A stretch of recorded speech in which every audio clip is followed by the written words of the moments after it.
We have a 2006 BMW 325i. We're going to go through the steps in replacing the fuel pump.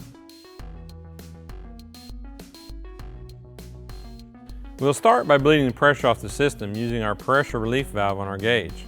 Be sure and capture the fuel into a safe container. Before beginning any repair, disconnect the negative battery cable. To gain access to the fuel pump, remove the lower rear seat cushion and pull back the sound dampening material. Remove the fuel pump cover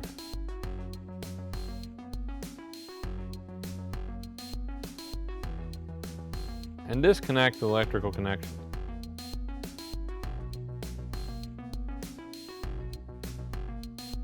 It's always a good idea to clean the dirt and debris from the top of the tank before removing the module assembly. Disconnect the emissions line and fuel line. Be sure to capture any fuel safely. Keep in mind you're working within a closed environment with fuel vapor. Be sure that you have adequate ventilation.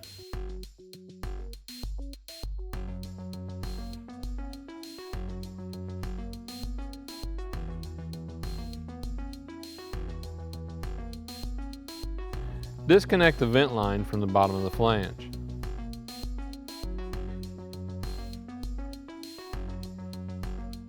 For ease of removal, disconnect the electrical connections from the flange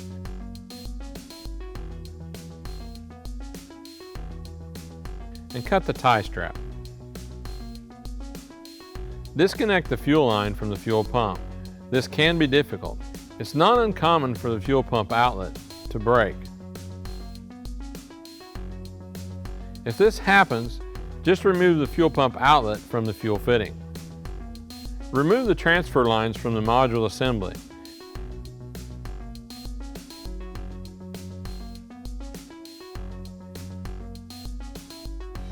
And remove the module assembly from the tank. Keep in mind the reservoir will hold residual fuel. Be sure and capture this in a safe container.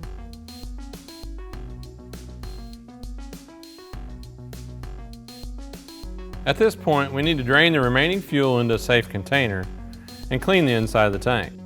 Having a clean environment for the fuel pump to operate in will extend the life of the pump.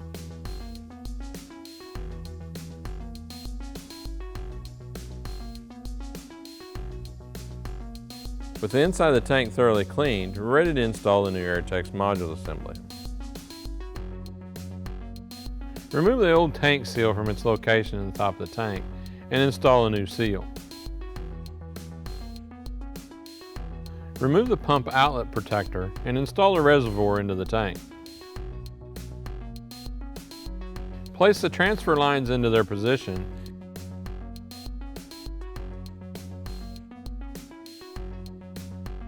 and install the fuel line. Install the flange into the top of the reservoir and reconnect the vent line. As you seat the module assembly into place, be sure and align the locating tab on the flange with the recess in the top of the tank. Install a locking ring using the spanner wrench, turning it clockwise. Reconnect the emissions line and fuel line.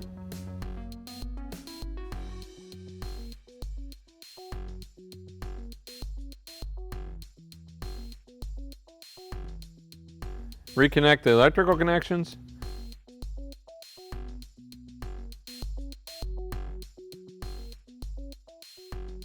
and bolt the fuel pump cover back into place.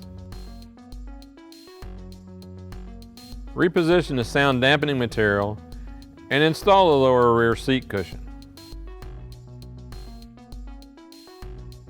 With the repair complete, reattach the negative battery cable.